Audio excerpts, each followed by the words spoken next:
Hi అండి. మా ఇంట్లోనే రెండో శుక్రవారం వరలక్ష్మి వ్రతం జరుపుకున్నామండి. అమ్మవారు మనకి ఎంత స్థాయి కలగజేస్తే అంతలోనే చేసుకోవచ్చండి మనం. కొంతమంది అమ్మవారికి కంపల్సరీ చీర బంగారం పెట్టాలి అని అనుకుంటారు కదండి. అదేమీ లేదండి. చీర బంగారం అవకాశం లేకపోతే జాకెట్ పీసైనా లేకపోతే బంగారం బదులు పావు కిలో పసుపు కొమ్ములైనా కొని అమ్మవారి పాదాల ముందు పెట్టుకున్నా చాలండి. పసుపు కొమ్ములు బంగారంతో సమానం అండి. హడావిడి పడిపోకుండా సింపుల్గా తొందరగా చేసుకునే ప్రసాదాలు 9 రకాలు చేసి పెట్టానండి.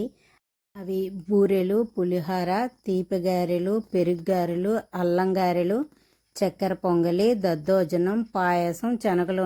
ఈ 9 రకాల ప్రసాదాలతో పాటు మనం కామన్గా ప్రతి పూజకు కూడా వడపప్పు సెలవిడి పెట్టుకుంటాం కదండి. ఇంకో విషయం అండి, ఈ పూజ మొదలవ్వక ముందు పసుపు గణపతిని చేసి ముందుగా పెట్టి తర్వాత ఈ పూజ అంతా మొదలు పెట్టండి.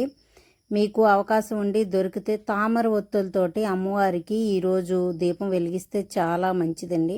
చాలామంది హడావిడి కోసం బయట నుండి డెకరేషన్ వాళ్ళని తీసుకొచ్చి దేవుడి మూలని డెకరేషన్ చేయించడం, ఇంకోటి మన నైవేద్యాలు బయట నుండి ఆర్డర్ చేయడం, లేకపోతే ఎవరినైనా పని వాళ్ళని వంట వాళ్ళని పెట్టి నైవేద్యాలు వండించేసి దేవుడి ముందు పెట్టడం, అలాంటివి చేసే కంటే మనకి ఎంత అవకాశం ఉంటే అంతలోనే అమ్మవారికి చేసుకుంటే మంచిదండి.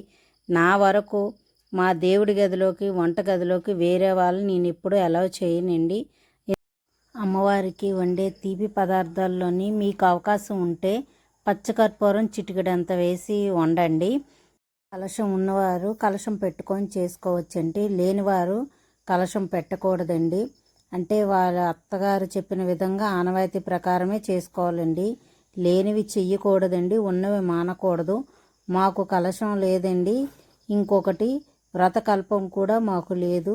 అంటే వ్రతకల్ప పుస్తకం చదవటం మాకు ఆనవాయితీ లేదు, కలశం కూడా లేదు. కాబట్టి మేము మామూలుగానే పూజ చేసుకొని నైవేద్యాలు వండి పెట్టుకుంటామండి అమ్మవారికి, అంతే. ఈ వ్రతం పూర్తయిన వెంటనే తప్పకుండా భర్త పాదాలకి నమస్కరించుకొని ఆశీర్వాదం తీసుకోండి. ఎందుకంటే మనకు కనబడే దైవాలు ఇద్దరేనండి. ఆ ప్రత్యక్ష నారాయణ సూర్యనారాయణమూర్తి ఒకరు కనిపిస్తారు, రెండవది భర్త. కనుక తప్పకుండా వ్రత ఫలితం దక్కాలంటే ఆయన పాదాలకు నమస్కరించి ఆశీర్వాదం తీసుకోండి.